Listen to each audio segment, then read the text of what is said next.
Allez, on termine cette semaine, pendant quelques minutes ce matin, la vie de l'esprit. On était pendant ce temps de jeûne et de prière et on a vu et vécu des choses formidables.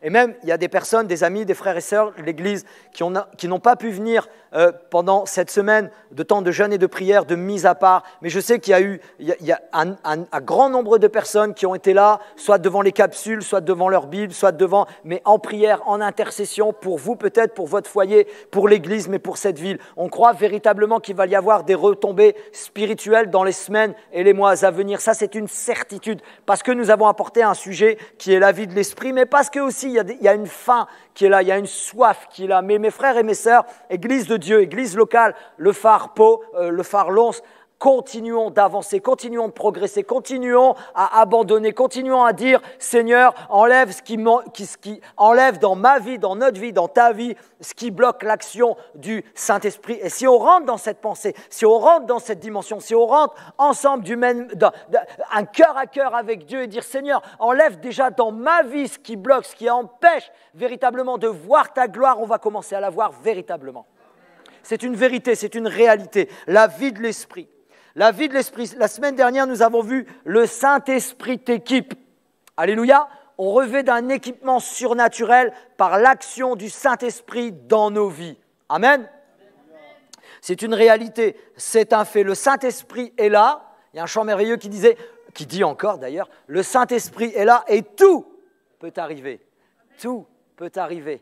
Ton renouvellement, ta croissance, ta guérison, ta délivrance, tout. Ce que tu as besoin, tout. Alléluia. Le Saint-Esprit est là. Le Saint-Esprit, nous avons vu la semaine dernière, le Saint-Esprit t'équipe. Ce matin, nous allons voir ensemble, le Saint-Esprit t'envoie, mais surtout le Saint-Esprit t'accompagne.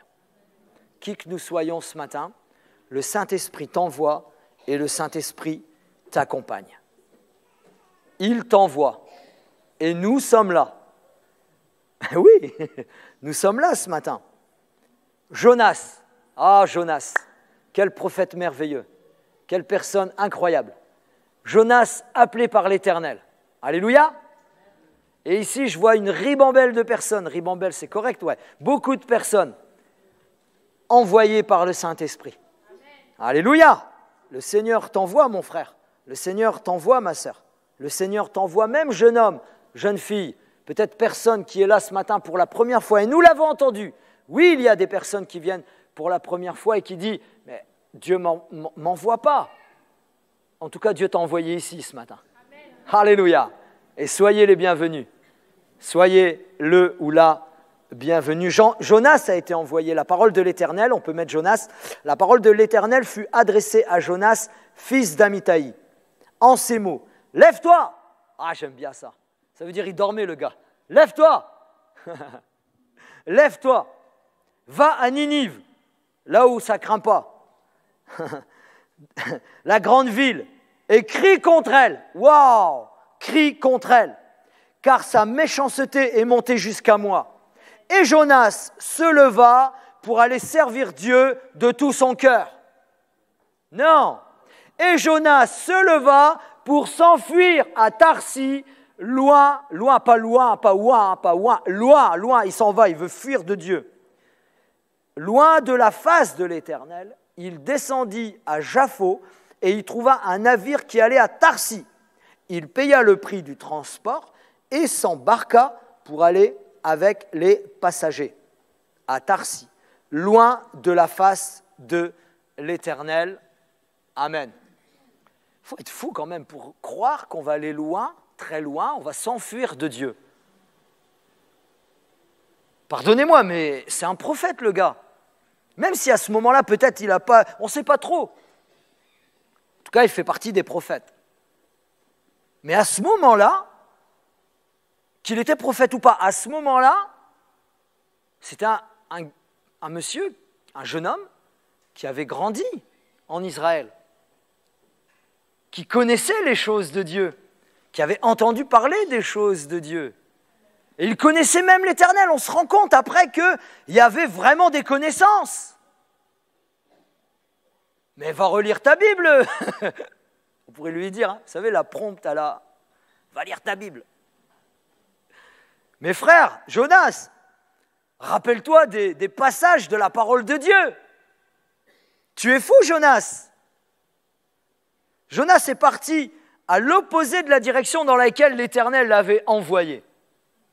Il lui dit, va à Ninive, va annoncer le message quelque part. Bien sûr qu'il est écrit fortement, lève-toi, va à Ninive, la grande ville, écris contre elle, car sa méchanceté est montée jusqu'à moi. C'est comme Dieu lui parle. Mais est-ce que vous croyez que Jonas a été envoyé par Dieu pour dire à Ninive, repentez-vous, race de vipères?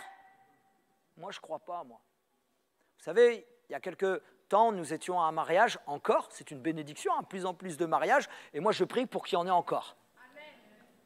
Parce qu'il y a des jeunes hommes et des jeunes filles qui attendent que Dieu les bénisse. Et on était là dans ce mariage et on discutait avec quelqu'un. On était plusieurs de l'église et puis ces personnes-là qui ont été bénies. Et ils disaient, voilà, c'est extraordinaire, on a entendu ci, on a entendu ça. Ils étaient bénis de la cérémonie et ils nous le faisaient savoir. Mais on rentre dans une discussion avec le monsieur, la dame qui était à côté.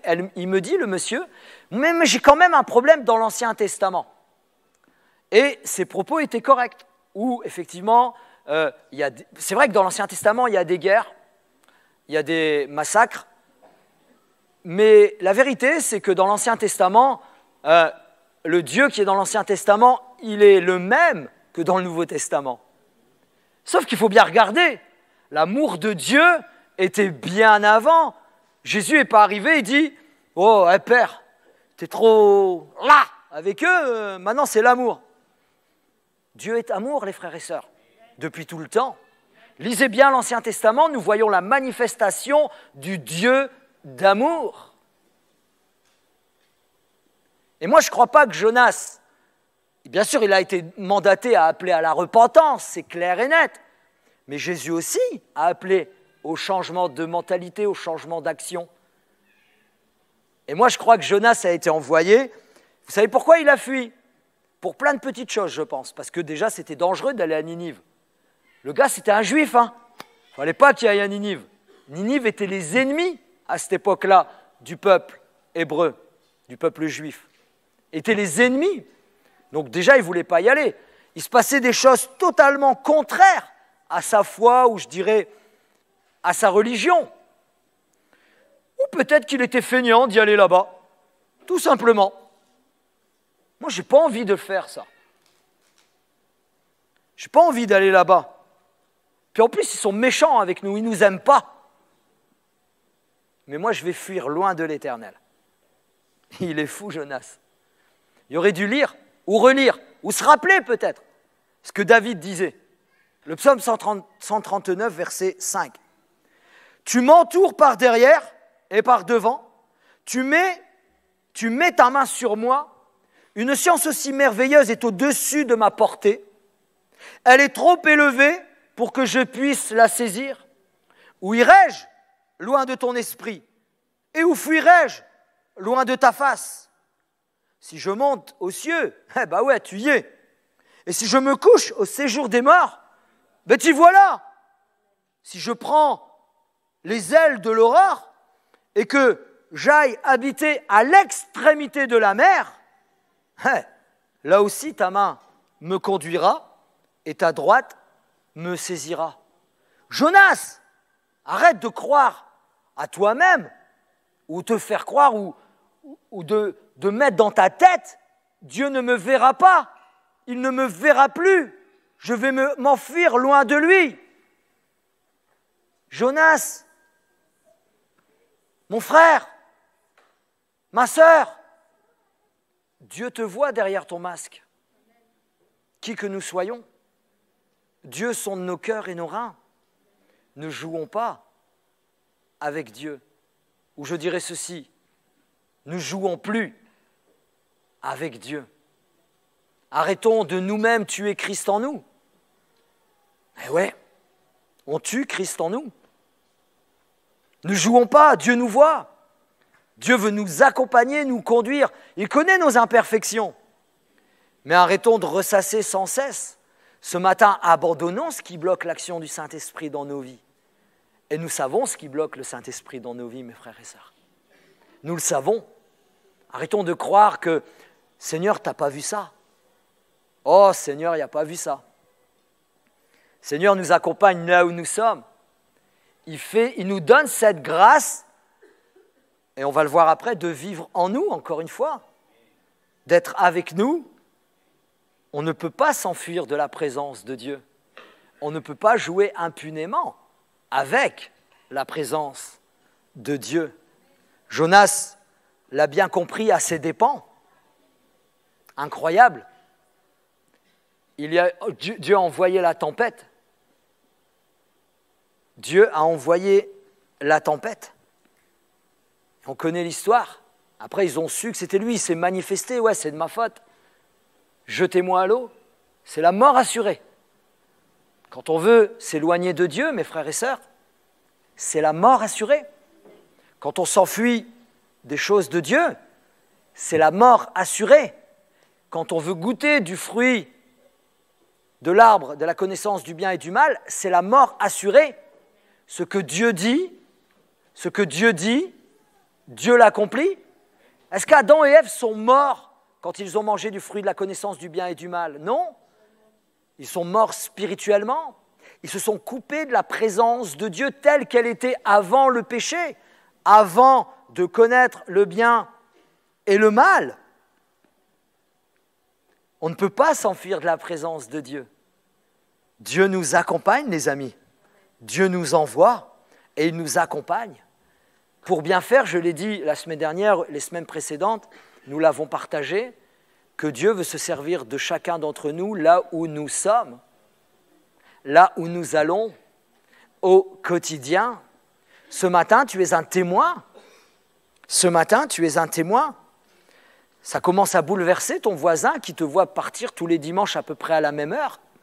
Un jour, il va te suivre. Eh bien, que Dieu soit béni. On va l'accueillir les bras ouverts. Peut-être tu es peut-être un voisin que tu as suivi quelqu'un. Où il va celui-là depuis 25 ans, toujours à la même heure? C'est vrai. Je vais le suivre. Dieu t'accompagne. Tu sais que Dieu se sert de toi, qui que tu sois, et que tu ne le sais même pas. Tu ne le sais même pas peut-être.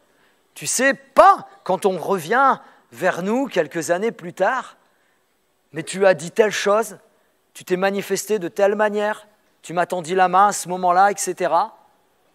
Waouh! Des fois, nous faisons des choses et Dieu les utilise pour amener quelqu'un à lui.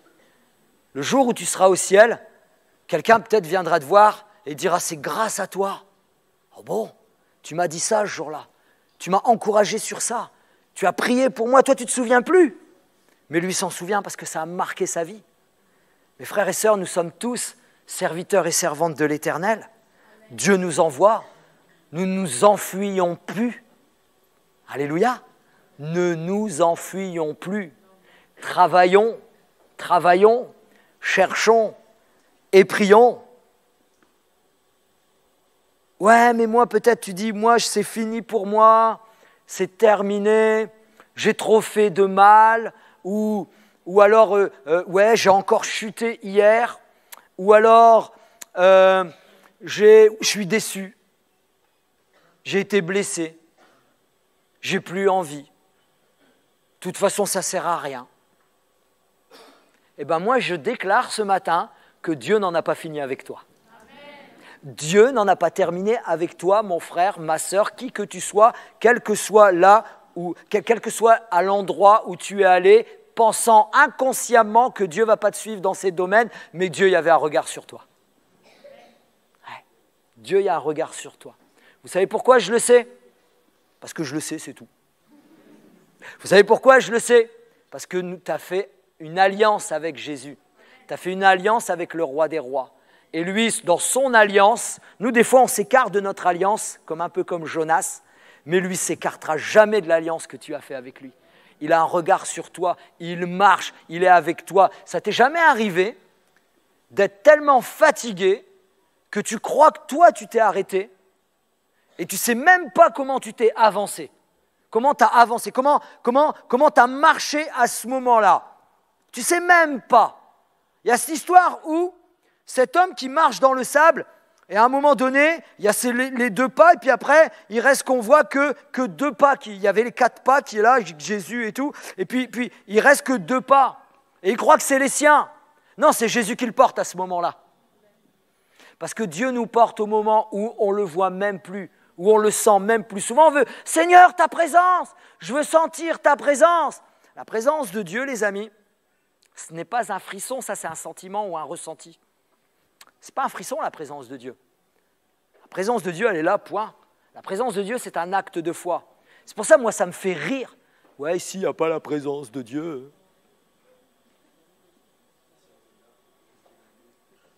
Mon frère et sœur, moi, je ne suis pas Elvis Presley pour te faire des frissons. On n'est pas là pour ça. Si tu as un frisson, gloire à Dieu. Si Dieu te touche, percute. On a déjà été touchés, fracassés par terre, etc. C'est notre histoire, les uns aux autres. Mais si tu recherches cela, tu recherches une idole. Et l'idolâtrie, c'est un péché grave devant Dieu. Recherche la présence de Dieu en disant « Seigneur, je sais que tu es là », c'est un acte de foi. Donc, Dieu est tout le temps là avec toi. Dieu est à chaque endroit, à chaque moment, à chaque instant, il est avec toi, mon frère, ma sœur. Et Dieu n'en a pas fini avec toi. Même si tu penses t'enfuir, même si tu penses t'esquiver, Dieu va toujours te rattraper. Et je sais une chose, Dieu veut t'utiliser qui que tu sois. Pourquoi ? Dieu a utilisé un homme dangereux, un mercenaire, un homme que la Bible dit. Luc, moi j'aime bien la Bible parce que c'est la parole de Dieu. Non, j'aime bien la Bible parce qu'elle ne s'esquive pas. Elle ne s'esquive pas. Le Saint-Esprit inspire, le gars il écrit. Moi j'analyse ça quand même, que Luc est un des meilleurs amis de l'apôtre Paul. Et s'il aurait voulu tordre les Écritures, il aurait dit Saul de Tarse au chapitre 9. Mais il n'écrit pas ça. Luc, l'un des meilleurs amis, je crois, de l'apôtre Paul, dit de Saul de Tarse, quand il respirait encore le meurtre et la menace. Il ne s'esquive pas. Il marque la vérité. Mais du meurtre et de la menace, il devient l'un des plus grands serviteurs de Dieu que la terre ait connu. Amen. Alléluia! Alléluia! L'apôtre Paul a écrit 2/3 du Nouveau Testament, les amis. Inspiré par Dieu, conduit par Dieu. Mais voyons un petit peu. Acte 9, il prend ses chevaux, là, sa garde et tout, et il s'en va dans un seul but, pour vous arrêter. Vous. Oui. Pour vous arrêter, vous, nous, moi. Il vient ici, si Paul existait, Saul de Tarse existait encore aujourd'hui, encore mandaté dans le contexte, il était mandaté, il s'arrête, il nous arrête tous. Laurent et moi, on va en prison, on ouvrira des églises, chérie, tu nous ramèneras des oranges, hein, on ouvrira des églises en prison, il nous ligote chacun d'entre nous, sauf si tu renies Jésus, et il nous jette en prison avec 2-3 coups de latte au passage. Il sentait le meurtre et la menace. Mais Dieu y avait un destin tout à fait différent pour Saul de Tarse. La Bible nous dit, rien n'arrête Dieu. Dieu est bon. Et ça, on voit l'amour de Dieu à ce moment-là. La puissante amour de Dieu. Il part, on connaît l'histoire, il voit une grande lumière brillante, etc. Il ne sait pas c'est quoi. Mais il voit, Saul de Tarse voit quelque chose et tout tremblant et saisi d'effroi, il dit, Seigneur, que veux-tu que je fasse ? Paul, il va droit au but, Saul de Tarse. Il sent le meurtre et la menace. Le gars, il n'est même pas encore converti. Et il dit, Seigneur, d'abord, il y a une petite conversation. Qui es-tu, Seigneur ? Déjà, il ne discute même pas. J'aime bien ça, moi. Arrêtons de discuter avec Dieu. Il ne discute même pas. Qui es-tu, Seigneur ?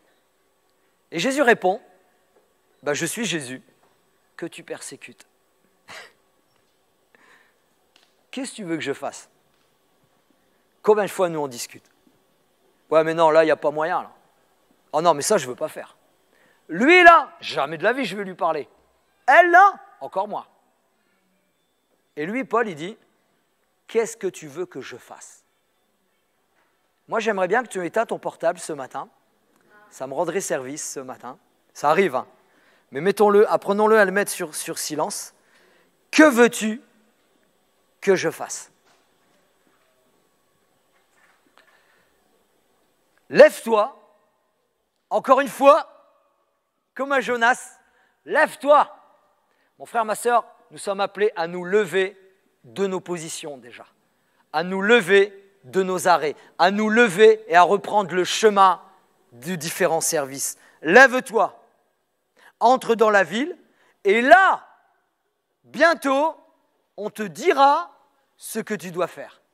Ça, c'est vraiment glorieux. Et il y a un homme dans la ville, Ananias, appelez-le comme vous voulez. Lui, c'est un héros. Dieu l'envoie à parler au gars le plus dangereux de l'époque pour les chrétiens.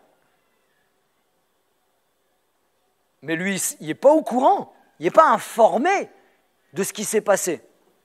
C'est juste Jésus qui lui dit.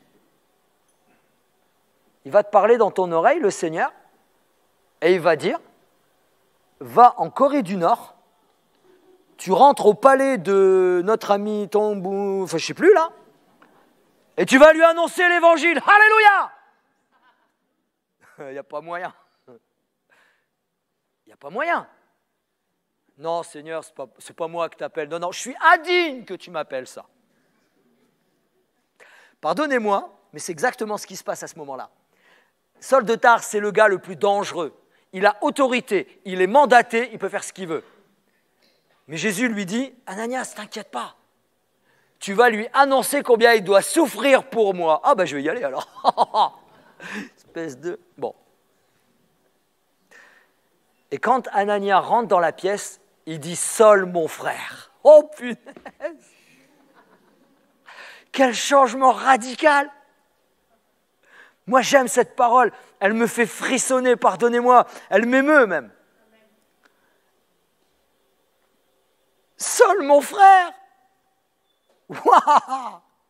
Sur 2 rues, le gars, il y a eu un courage de malade. Sur 2 rues, il habite pas loin. Le Seigneur lui dit, ouais, il est dans la rue d'un tel. Vas-y, t'inquiète, je te guide. Tourne à droite, tourne à gauche. Vas-y, frappe à la porte. Saul, il est là. Saul, mon frère! Waouh!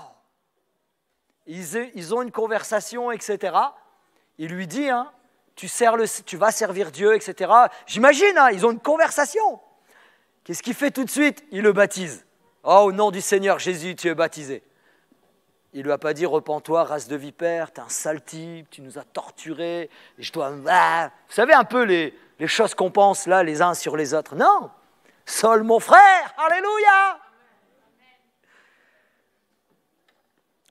Et bien sûr, Saul de Tarse convaincu, c'est incroyable comment Saul de Tarse, il va rapidement. Qu'est-ce qu'il fait le lendemain?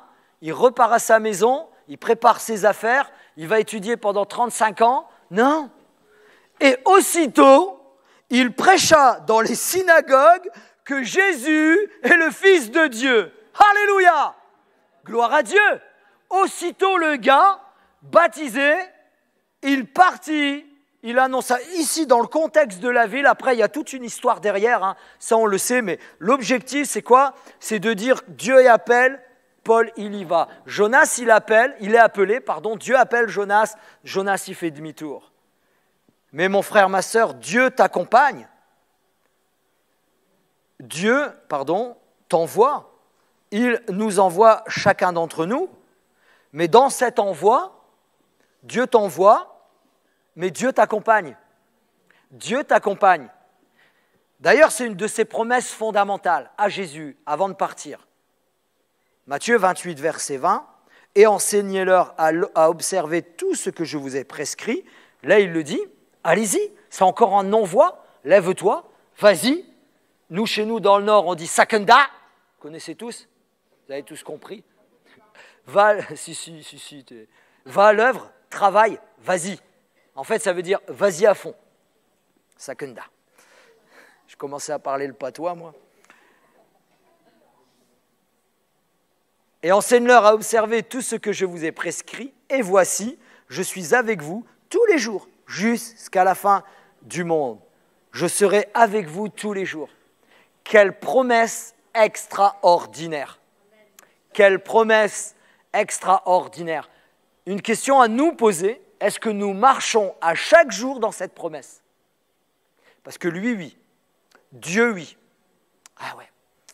À chaque jour, chacun d'entre nous, là où nous sommes, dispersés à travers le Béarn, dispersés à travers la France, dispersés à travers le monde, Dieu est avec chacun de ses enfants, et c'est ça, la puissance de Dieu qu'on ne peut pas imaginer.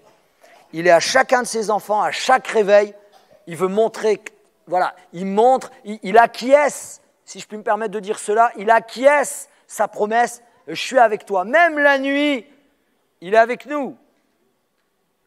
Mais est-ce que nous marchons dans cette promesse, jour après jour, après jour, après jour, après jour, après jour, quand la lumière s'éteint, quand les ténèbres veulent nous environner, quand les choses de la vie viennent nous détourner des choses de Dieu, quand les choses autour de nous veulent nous détourner, est-ce que nous marchons? Mes frères et mes sœurs, lui, oui. Dieu, oui. Il est avec nous tous les jours jusqu'à la fin. C'est une promesse dite aux disciples, je suis avec vous tous les jours. Plus tôt, il leur avait déjà promis, Jean 14, versets 18 à 20, je ne vous laisserai pas orphelins. Mes frères et sœurs, je veux dire une grossièreté, ne m'en voulez pas ce matin. Le mot que je dis pour mes enfants, c'est une grossièreté parce qu'ils n'ont pas l'habitude de voir leur père dire des mots comme ça.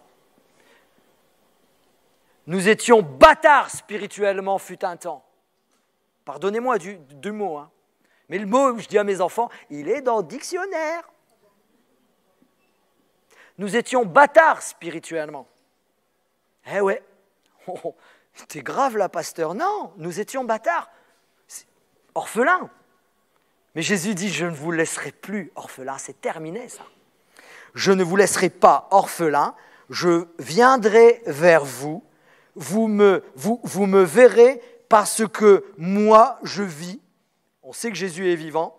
Et que vous aussi, vous vivrez. C'est la parole que Dieu nous dit. Vous aussi, vous vivrez en ce jour-là, vous connaîtrez que moi, je suis en mon Père, vous en moi et moi en vous. Et cette promesse-là, elle est pour nous au jour où nous avons dit « Oui, Jésus, viens dans ma vie. Oui, Jésus, je t'accepte comme Seigneur, comme Sauveur. Oui, Jésus, je marche avec toi. Oui, Jésus, je marche à ta suite. » Souvenons-nous de cela, mes amis. Souvenons-nous, je ne parle pas du baptême. Je ne crois pas qu'on s'est converti au baptême. Je crois qu'on s'est converti avant de se baptiser parce que le baptême est un engagement de bonne conscience à l'égard de Dieu devant les hommes. Il ne faut pas dire au baptême, ouais, je suis bien content, ça y est maintenant, ton nom est inscrit dans le livre de vie. Non! Ton nom est inscrit dans le livre de vie lorsque tu confesses Jésus-Christ comme Seigneur, comme Sauveur, tu marches avec lui et lui avec toi et tralali et tralala. Lui en moi, etc. Vous comprenez ce que je veux dire? Mais par contre, le baptême, c'est un engagement et une ordonnance de Dieu de se faire baptiser au nom du Père, du Fils et du Saint-Esprit. Gloire à Dieu.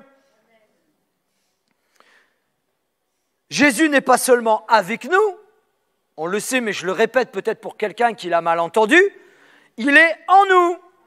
Son esprit vit en nous, Jean 14, 17. C'est lui qui nous rend capables d'être disciples de Jésus et d'être son témoin. Sans lui, nous ne serions pas capables.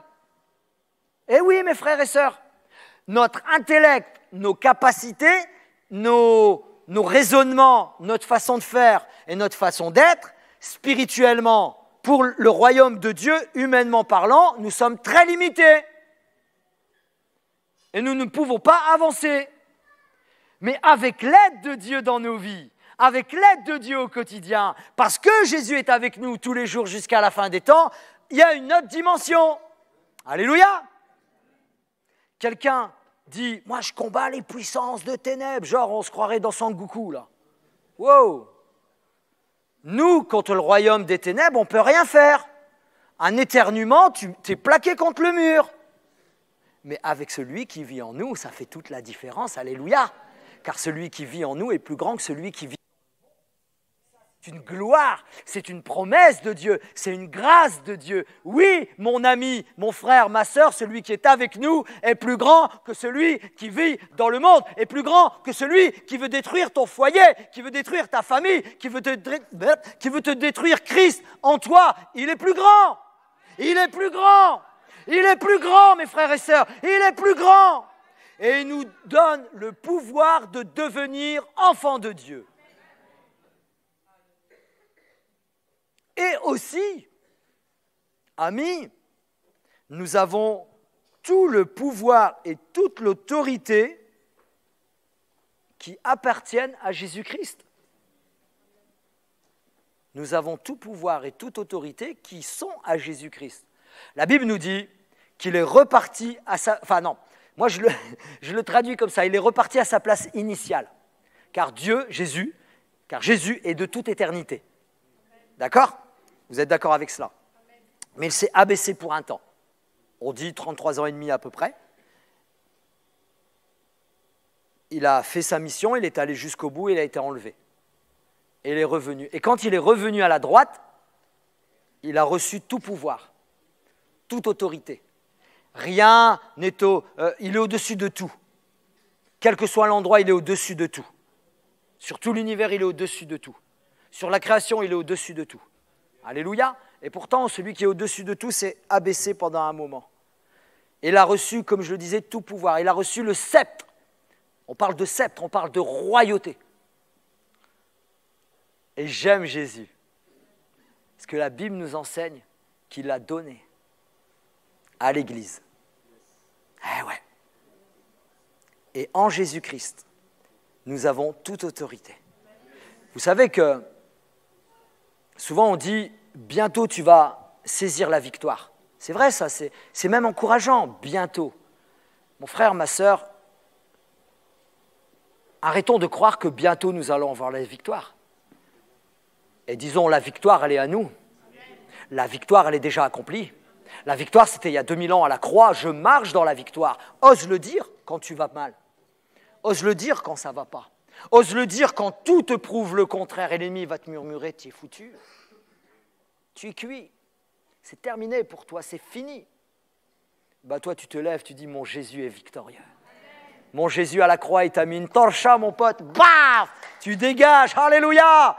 Au nom de Jésus, Jésus est en moi. Jésus vit en nous. Jésus, il est victorieux. Pas parce que tout simplement il est allé à la croix. Il est mort dans cette tristesse, dans cette chose horrible. Mais pas par cette punition horrible. Mais il est mort pour chacun d'entre nous. Mais la Bible nous dit qu'il est ressuscité. La Bible nous dit qu'il est à la droite du Père, qu'il a reçu toute autorité, tout pouvoir. Et il a donné à son Église. Alléluia.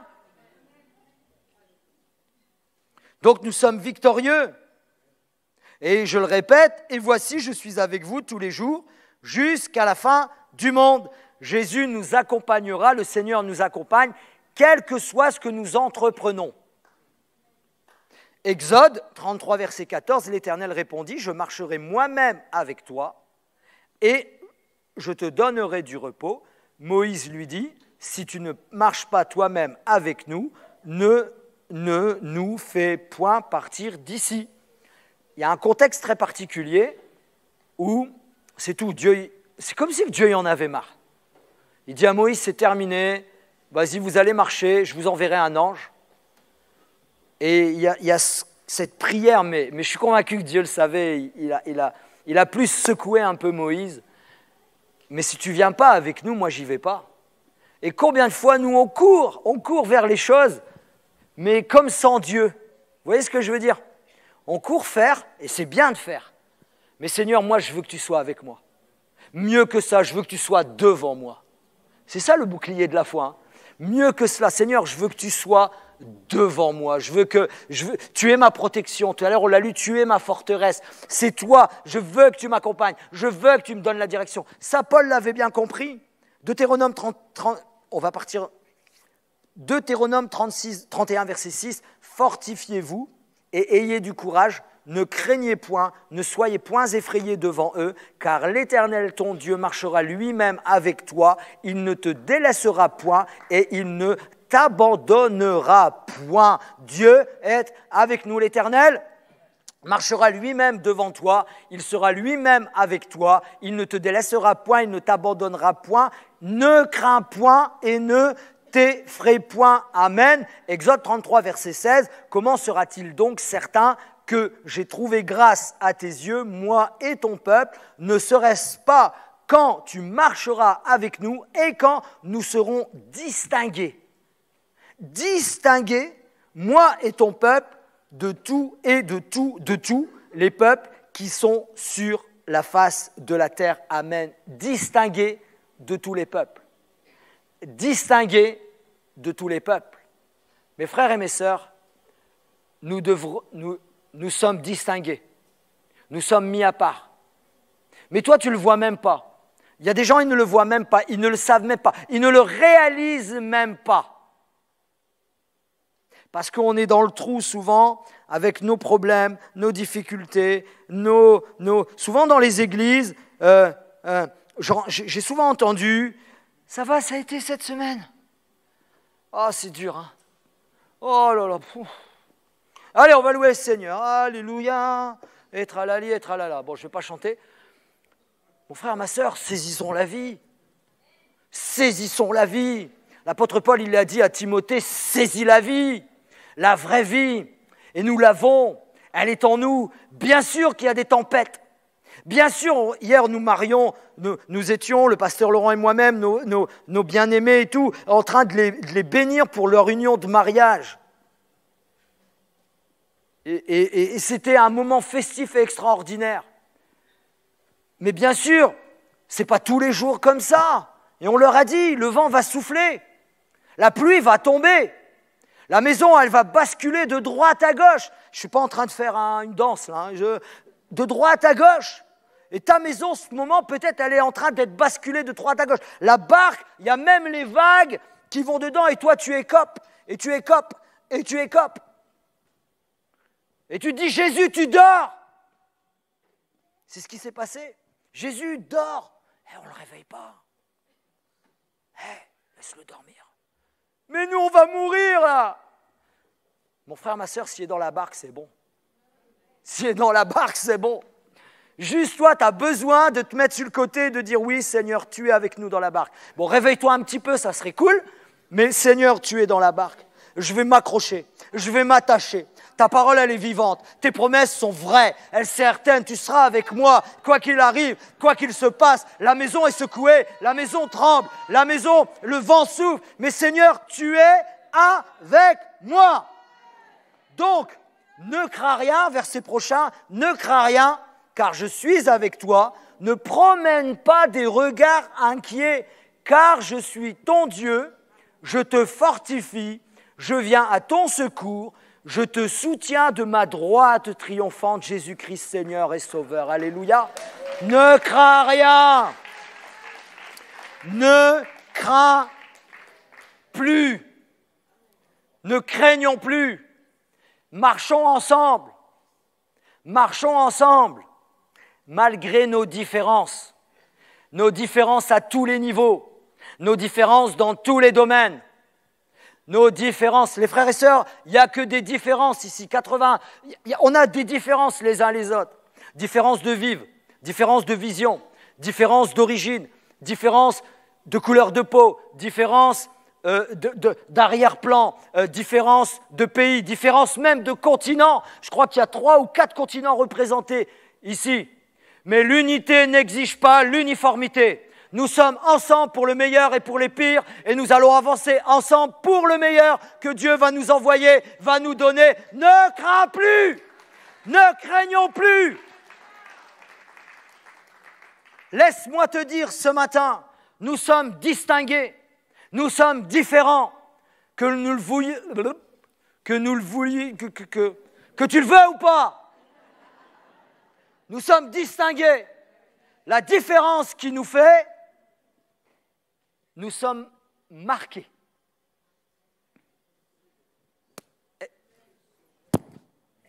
Estampillés. du sceau du roi des rois, du sceau de Dieu sur nos vies. Eh ouais, nous sommes estampillés du sceau de Dieu sur nos vies. N'attristez pas le Saint-Esprit de Dieu par lequel vous avez été scellés. Scellés, mes amis, scellés. Nul ne peut l'enlever. Vous vous souvenez que les Romains, ils avaient scellé le tombeau. Vous savez que c'était interdit de le toucher. C'était estampillé Rome. Tu touches, t'es mort. Jésus a fait « Ouah !» C'est vrai ou pas? Il a dégagé la pierre. Oh, c'est mon petit... Mais le sceau que nous avons reçu, personne ne peut l'enlever. Parce que c'est Jésus lui-même qui nous l'a donné. C'est Jésus lui-même qui nous l'a estampillé. 2 Corinthiens nous dit, c'est Dieu en effet qui nous a fermement unis avec vous au Christ et qui nous a consacrés à lui par son onction. Et c'est encore Dieu qui nous a marqués de son sceau comme sa propriété et qui a mis dans notre cœur son esprit comme acompte. C'est un acompte là, alléluia. C'est un acompte. Ça veut dire la plus grande manifestation de l'esprit dans ta vie, cumulée dans toute ta vie, c'est un acompte. Jusqu'à temps, et qui a dans notre cœur son esprit comme un acompte des biens à venir, juste avant la félicité, complètement la plénitude de la vie dans le Saint-Esprit, etc. C'est un acompte. Mon frère, ma sœur, si tu t'endors avec ça dans ta vie spirituelle, c'est que tu n'aimes pas le Seigneur. C'est que je n'aime pas le Seigneur. C'est un acompte. Et nous sommes appelés à chercher davantage. Tu ne le vois peut-être plus, tu ne le sais plus, tu ne le réalises plus, tu ne le comprends plus.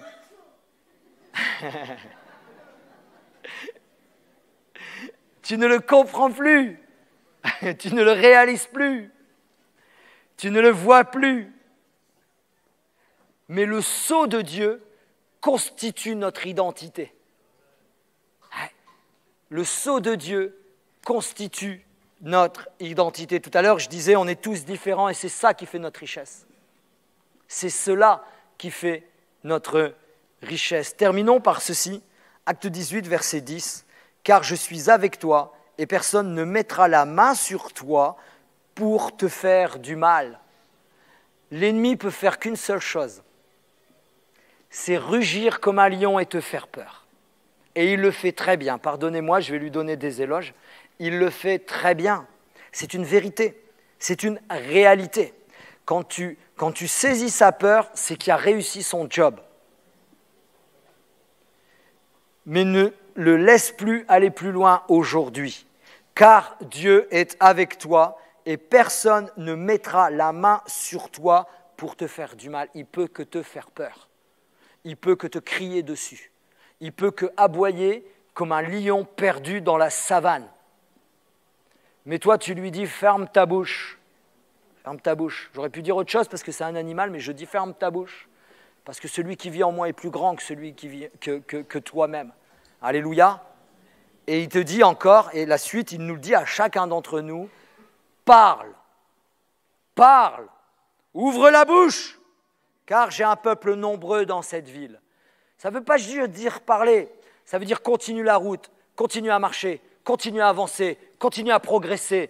Oublie, mets ces affaires-là de côté, remets-les entre les mains de Dieu, abandonne-les entre les mains de Dieu, déverse ce qui te fait mal, abandonne, déverse, délaisse, grandis dans ta relation, grandis dans ton intimité, grandis dans ces choses et reprends là où tu t'es arrêté.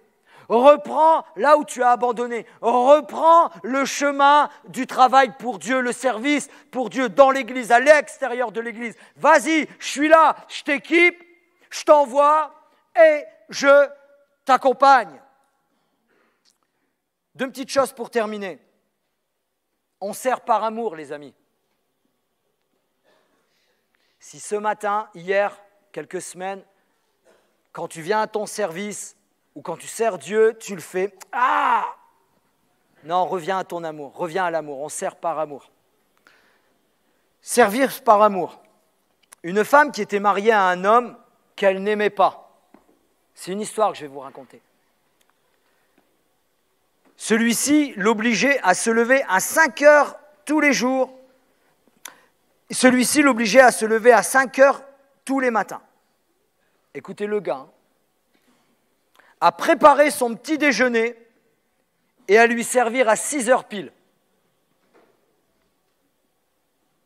Elle ne l'aimait pas, la femme. Il était si exigeant qu'elle menait une vie misérable à essayer de satisfaire toutes ses exigences. Il finit par mourir. Alléluia! Non. Il finit par mourir. Elle se remaria avec quelqu'un qu'elle aimait vraiment. Un jour, en classant de vieux papiers dans un tiroir, elle tomba sur les règles strictes que son mari précédent avait dictées pour elle. C'est un malade, hein? J'espère qu'il n'y en a pas ici. Sœur, si tu as un mari comme ça, tu viens nous voir. Hein. Il y a une époque, je mettais des coule-boules rotatifs. Non, je rigole. Et si mon frère, tu es comme ça, viens, on va prier ensemble. Je ne vais pas te mettre un coup de tête, peut-être tu es une armoire. Mes enfants diraient, ta plante. Bon. Bref, allez, on continue. Elle trouve les papiers dans le tiroir, elle tomba sur les règles strictes que son précédent mari avait dictées pour elle. Elle s'assit et se mit à lire. Elle s'arrêta soudain en se rendant compte qu'elle cherchait à répondre aux mêmes exigences pour son nouveau mari. C'était inconscient. Mais à la différence, c'est que maintenant, elle ne le faisait plus par crainte, mais par amour. C'est ça le service. On sert Dieu par amour. Car si on aime Dieu, on garde ses commandements, ceux-ci ne sont plus accablants. On vous a jamais dit, ouais, aller à l'église, oh bon, tu y vas tous les dimanches? Oh, ça doit être fatigant. Ah, c'est sûr que c'est fatigant si le lendemain, si tu te couches à 5 heures du matin et que tu as fait la Zumba toute la nuit, c'est clair que c'est fatigant. Bon, ça je veux bien l'entendre. Mais c'est une passion de venir à l'église louer le Seigneur. C'est un désir ardent, brûlant dans nos cœurs qui doit monter et de dire, allez, je me lève, je vais adorer, je vais louer mon roi, alléluia. J'invite les musiciens à s'approcher. Donc tout simplement, on sert par amour, on vient adorer par amour, on est avec Dieu par amour, on marche avec amour, alléluia.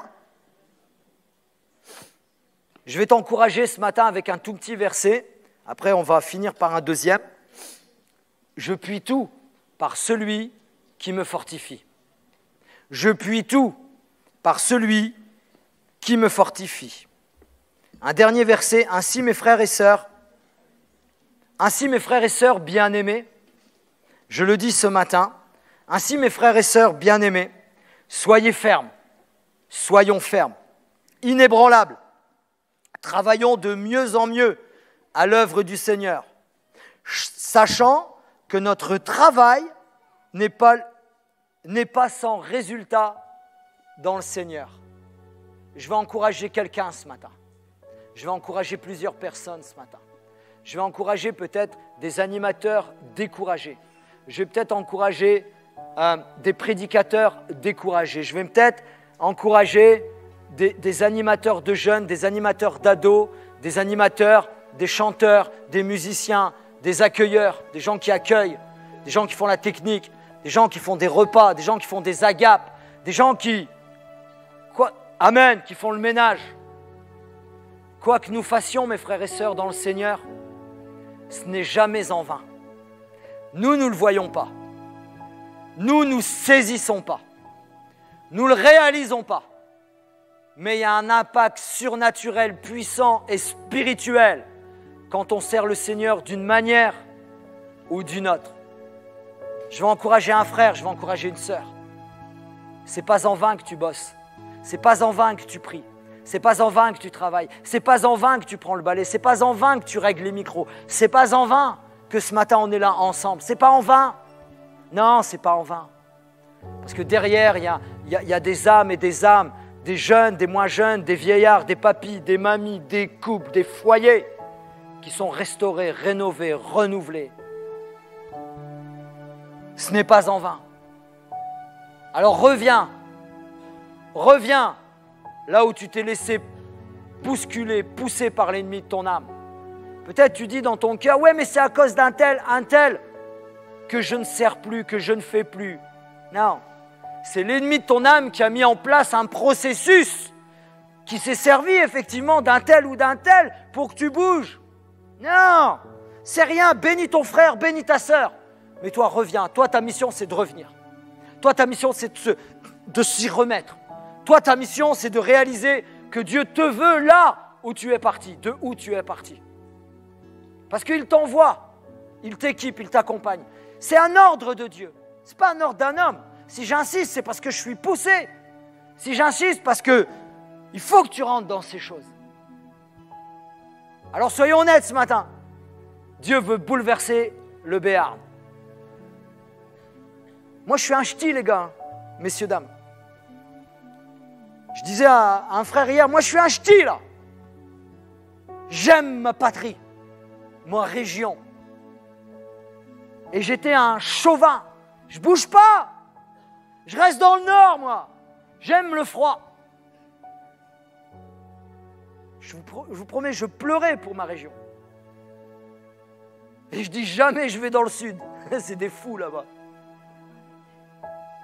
Le Seigneur nous a dit, dans la bouche de mon collègue et son épouse, maintenant tu vas aller dans le sud. Non, je veux pas moi. Je veux pas. J'ai mes amis, j'ai ma famille, j'ai les collègues de travail, les anciens amis de gang, les anciens amis de ci, les anciens amis de ça. Moi, je veux les voir se donner au Seigneur. Moi, je veux prêcher, je veux annoncer l'évangile, je veux qu'ils se tournent vers toi. Seigneur, il dit non, va là-bas. Non, je ne veux pas là-bas. Ils sont méchants. Dans le sud, hein, c'était la vision qu'on avait du nord. Dans le nord, c'est la vision qu'on a. Que vous voyez, c'est des... Non. C'est des clichés qu'on montre à la télé. Non. Et le Seigneur, il a dit, vas-y. Et on est arrivé, et puis on est tombé amoureux de cette région. Alors on n'est pas tombé amoureux de vous, parce qu'il y a mon épouse, hein, mais on est tombé amoureux des gens de l'église, on est tombé amoureux de la région, on est tombé amoureux. Et Seigneur, des fois on se dit, ouais mais Seigneur, là, qu'est-ce qu'on fait là?